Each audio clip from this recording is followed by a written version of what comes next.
नाम है assistant professor Naresh कोरी और आप देख रहे हैं मेरा YouTube channel thermal engineering lecture series. दोस्तों रिन्यूएबल एनर्जी इंजीनियरिंग के सोलर एनर्जी चैप्टर के नेक्स्ट टॉपिक की तरफ चलते हैं जिसका नाम है कॉन्सेंट्रेटिंग कलेक्टर। ठीक है, ये टॉपिक इस तरह से जीटीयू के अंदर पूछा जाता है कि इसके अंदर हम लोगों को एक सब टॉपिक पढ़ना है जिसका नाम होगा कंपाउंड पैराबोलिक कलेक्टर, जो 3 मार्क्स में आप लोगों को जीटीयू के एग्जाम में 110% पूछा जा सकता है। तो सीपीसी समझने से पहले बेसिक कंसेप्ट समझ लेते हैं कॉन्सेंट्रेटिंग कलेक्टर के बारे में। कॉन्सेंट्रेटिंग कलेक्टर होता क्या है? It is a device. वैसे तो मैंने हर बार बोला है, मैं फिर से बोल रहा हूँ, टर्मिनोलॉजी का मीनिंग बनाओ, आपको अपने आप डेफिनेशन पता चल जाएगी। कॉन्सेंट्रेटिंग का मतलब ये होता है कि किसी भी एक पॉइंट के ऊपर फोकस करना, कॉन्सेंट्रेट करना। नंबर ऑफ सोलर रेडिएशन को पर्टिकुलर पॉइंट पर या पर्टिकुलर लाइन पर आप कॉन्सेंट्रेट कर रहे हो, उस मेथड को बोला जाता है कॉन्सेंट्रेशन। और उसके लिए जो डिवाइस का हम लोग यूज़ करते हैं उस डिवाइस को बोलते हैं concentrating collector. Means concentrating collector is a device to collect solar energy.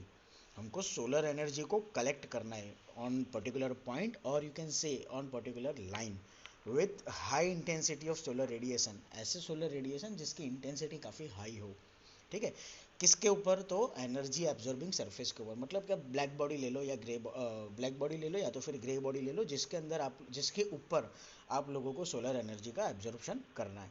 ठीक है, तो उसको बोलते हैं कॉन्सेंट्रेटिंग कलेक्टर। तो वही हम लोग पढ़ने वाले। जीटीयू के अंदर सवाल कुछ इस तरह से ही आता है कि एक्सप्लेन विद नीड्स के जो various types of concentrating collector and also explain compound parabolic concentrator, जिसका शॉर्ट फॉर्म है CPC.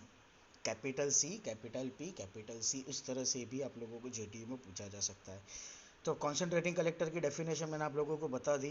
Now we will move to the classification. हम लोग क्लासिफिकेशन की तरफ चलते हैं। तो 2 टाइप का क्लासिफिकेशन आपको मिल सकता है यहाँ पर। एक होता है फोकसिंग टाइप और दूसरा होता है non focusing type.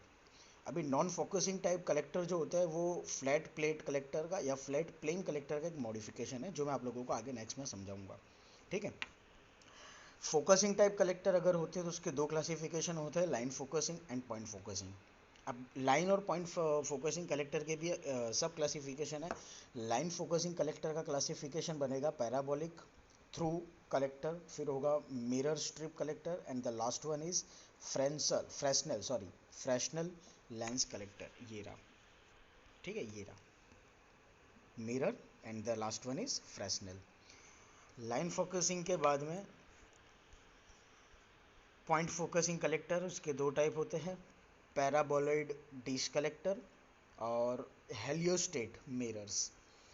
Non focusing के 2 टाइप है, flat plate collector with plane reflector and the compound parabolic collector, जो कि हम लोगों को सीखना है। अब पॉइंट फोकसिंग कलेक्टर के अंदर पैराबोलॉइड डिश कलेक्टर आप लोगों ने पढ़ा हुआ है। पैराबोलॉइड डिश कलेक्टर मैंने आप लोगों को समझाया अभी है। मैं अपने इस पीपीटी के अंदर देखता हूँ, अगर आप लोगों को फिगर मिल जाए आप लोगों के लिए तो मैं एक आइडिया दे सकता हूँ पैराबोलॉइड डिश किस तरह से बेसिकली होती है। हम लोगों ने पढ़ी हुई है।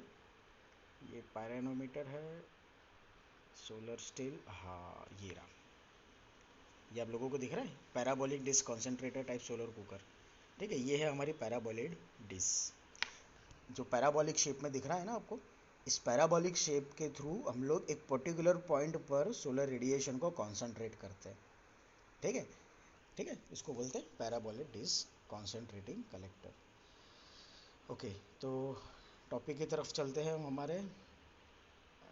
हाँ, दिस वन हमारा टॉपिक है flat plate collector with plane reflector. Modification जो मैंने आप लोगों को बताया था, इसके अंदर होता कुछ भी नहीं है।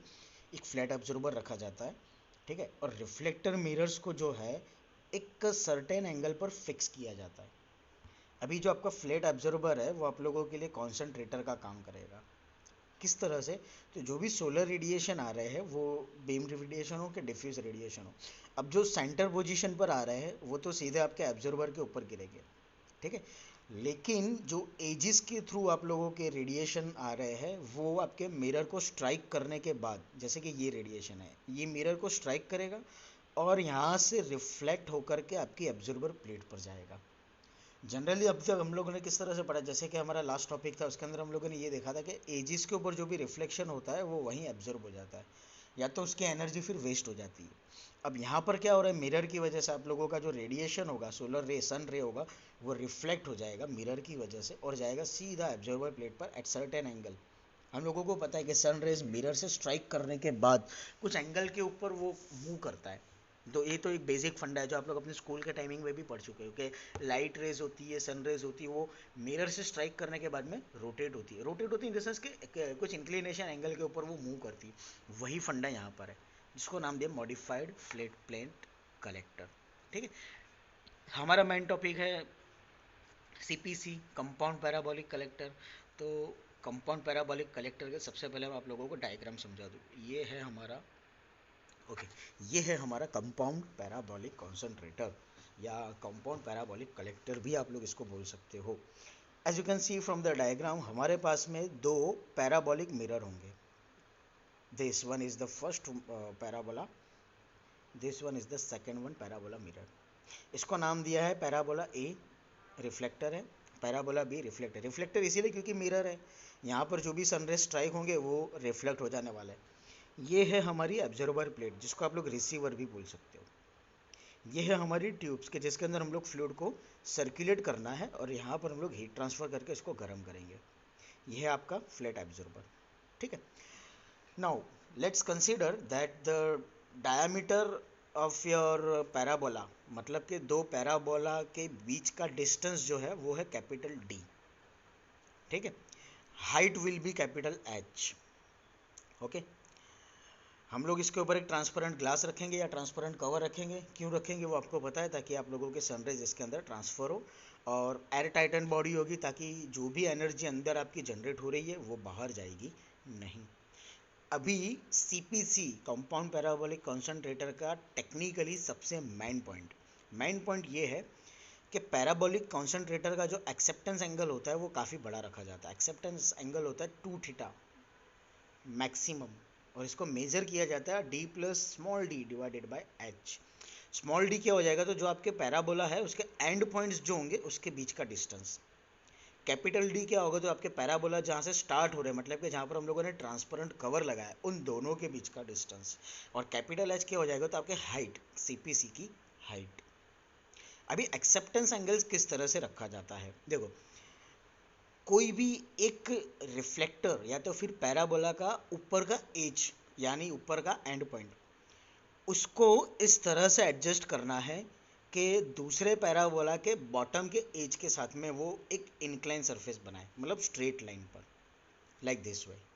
मान लो कि ये पैराबोला बी है, उसका ऊपर का जो एज होगा, ऊपर का जो पॉइंट होगा, वो आपके पैराबोला ए के बॉटम एंड पॉइंट के साथ में स्ट्रेट लाइन, स्ट्रेट उसके इंक्लिनेशन के साथ में होना चाहिए। मतलब जो भी सोलर रेडिएशन यहाँ पर आएगा, जो भी सनरेज यहाँ पर गिरेगा, वो सीधा स्ट्राइक करके पैराबोला ए के एंड पॉइंट पर जाना चाहिए, जिसको आप लोग बोल सकते हो फोकस ऑफ पैराबोला बी। और पैराबोला ए का फोकस होगा पैराबोला बी के ऊपर, मतलब अपोजिट डायरेक्शन में जाना है। पैराबोला बी का जो रिफ्लेक्शन होगा उसका फोकस होगा पैराबोला ए के ऊपर, और पैराबोला ए का जो फोकस होगा वो होगा पैराबोला बी के ऊपर। और इन दोनों के बीच में जो एंगल बनेगा, ये दोनों फोकस के बीच का जो एंगल बनेगा, that angle is the acceptance angle. और एक्सेप्टेंस एंगल सीपीसी के अंदर बड़ा रखा जाता है। उसका रीज़न यही है कि जितना बड़ा एक्सेप्टेंस एंगल होगा उतने ही मैक्सिमम सोलर रेडिएशन का रिफ्लेक्शन बार बार आप लोगों को मिलेगा, क्योंकि ऑप्टिकल एक्सिस से सेंटर से हम लोगों को इक्वली आपके पैराबोला को एडजस्ट करके चलना है सेंटर से, दैट्स वाई। अब होगा क्या कि जो भी सन रेज आप लोगों के सीधे आ रहे हैं वो तो सीधा आपके रिसीवर पे गिरेगा, but what about the diffuse radiation जो कि इंक्लाइन सरफेस से आते हैं, मतलब यहाँ से जो इंक्लाइन आ रहा है बाय दिस वे, जो सोलर रेडिएशन इस तरह से आ रहा है, जो सोलर रेडिएशन इस तरह से आ रहा है, उनका क्या। तो जो सोलर रेडिएशन इंक्लाइन आ रहे हैं मतलब डिफ्यूज है, वो आप लोगों के रिफ्लेक्टर के ऊपर स्ट्राइक करेगा and it will absorbed by the flat absorber like this way, by this way, by this way, like this। समझ में आया। इसके वजह से क्या हो रहा है कि आप लोगों को सोलर रेडिए, ये तो मैंने एक ही लाइन में बताया, जनरली इस तरह से नहीं होता है। बेसिकली क्या होता है, यहाँ पर स्ट्राइक किया, फिर वो यहाँ से रिफ्लेक्ट होकर के यहाँ जाएगा, फिर वो रिफ्लेक्ट यहाँ करेगा और फिर वो रिफ्लेक्ट यहाँ करेगा। इसकी वजह से क्या हो रहा है, तो सोलर रेडिएशन की मैक्सिमम एनर्जी यहाँ पर यूटिलाइज होती है, और ये यूटिलाइजेशन की वजह से मैक्सिमम एनर्जी हम लोग यहाँ पर जनरेट कर सकते हैं। बेसिकली हम लोगों को जो कॉन्सेंट्रेशन रेशियो मिलता है वो कॉन्सेंट्रेशन रेशियो कलेक्टर के अंदर काफ़ी हाई है। दैट वैल्यू इज़ 4/7 और 4/7 सॉरी 4/7। और जो रेज होते हैं सेंट्रल रीजन में जो होंगे वो एपरेचर से सीधा एब्जॉर्बर पर जाएंगे, ठीक है। लेकिन जो इंक्लाइन आ रहा है, जो मैंने पहले ही बोला, जो इंक्लाइन होंगे वो आपके बार बार रिफ्लेक्ट होने के बाद आपकी सरफेस के ऊपर जाएंगे। तो ये बेसिक फंडा है आप लोगों के सीपीसी का। सीपीसी कुछ इस तरह से काम करता है। सबसे बड़ा एडवांटेज क्या है सीपीसी का, तो ये ट्रैकिंग सिस्टम यहाँ पर लगाने की कोई ज़रूरत नहीं है, सीजनल है, ठीक है। ये सीजनल है।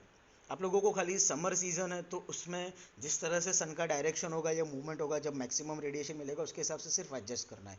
विंटर सीजन है तो उस तरह से एडजस्ट करके चलना है। क्लियर। एफिशिएंसी जो है एक्सेप्टिंग डिफ्यूज रेडिएशन वो काफ़ी ज़्यादा है, जो कि कन्वेंशनल मेथड से काफ़ी अच्छी बात है हमारे लिए। सीपीसी कलेक्टर्स आ रहे हैं वो पीरियोडिकल एडजस्टमेंट मांगते हैं to capture the sun within their range of the acceptance. क्योंकि मैंने पहले ही बोला विंटर सीजन के अंदर सोलर रेडिएशन कुछ अलग तरीके से जाता है, उसका मूवमेंट अलग होता है। आप लोगों को पता होगा हम लोग जनवरी के अंदर मकर संक्रांति मनाते हैं, उत्तरायण, क्यों? क्योंकि इस तरह से कहा जाता है कि जो सन होता है वो उत्तर की नॉर्थ डायरेक्शन के अंदर थोड़ा बहुत मूवमेंट करता है, तब आप लोगों को रेडिएशन अलग मिलता है। जब समर सीजन आती है तब वो टोटली सेंटर पोजीशन से जाता है, तब आप लोगों को मैक्सिमम रेडिएशन मिलता है। तो यहाँ पर हम लोगों को सीजनल वाइज पीरियडिकल एडजस्टमेंट करना पड़ता है सीपीसी का, ठीक है। Normally CPC oriented with long axis towards east west direction, जैसा कि मैंने पहले बोला वो जनरली ईस्ट वेस्ट डायरेक्शन के रिस्पेक्ट में मैन्युफैक्चर किया जाता है, बनाया जाता है। And aperture plane moving north south, aperture plane आप लोगों का नॉर्थ साउथ के रिस्पेक्ट में रखना है। क्लियर। तो आप लोगों को क्या होगा, मैक्सिमम सोलर रेडिएशन मिल सकता है। Frequency of tracking adjustment depends on the concentration ratio and the acceptance angle. Frequency depend करेगी ट्रैकिंग एंगल आप लोगों ने किस तरह से रखा है, एक्सेप्टेंस एंगल आप लोगों ने किस तरह से रखा है। कॉन्सेंट्रेशन रेशियो हाई है, जो कि मैंने पहले बोला 4/7 मैक्सिमम 10 तक जा सकता है। देन द ट्रैकिंग एडजस्टमेंट के कंपेयर में is to be done once in few days. थोड़े दिनों के अंदर हम लोगों को क्या होता है कि हमारा सीपी से एडजस्ट करना पड़ता है जिस तरह से सन की डायरेक्शन मूव होती जा रही उसकी तरफ से। While if the concentration ratio is of the order 5, अगर आपका कॉन्सेंट्रेशन रेशियो 5 के अराउंड है तो ट्रैकिंग एडजस्टमेंट आप लोगों को हर एक महीने में एक बार करने की ज़रूरत पड़ेगी, ठीक है। तो दोस्तों ये था सीपीसी। आई होप आप लोगों को कॉन्सेंट्रेटिंग पैराबोलिक कलेक्टर या concentrating sorry compound parabolic concentrator या तो फिर कंपाउंड पैराबोलिक कलेक्टर के बारे में समझ में आया होगा। थियरी 3 मार्क्स में बहुत ही इंपॉर्टेंट है। आई होप कि आपको समझ में आया होगा। अगर कोई क्वेश्चन हो तो मुझसे ज़रूर पूछेगा। Thank you so much.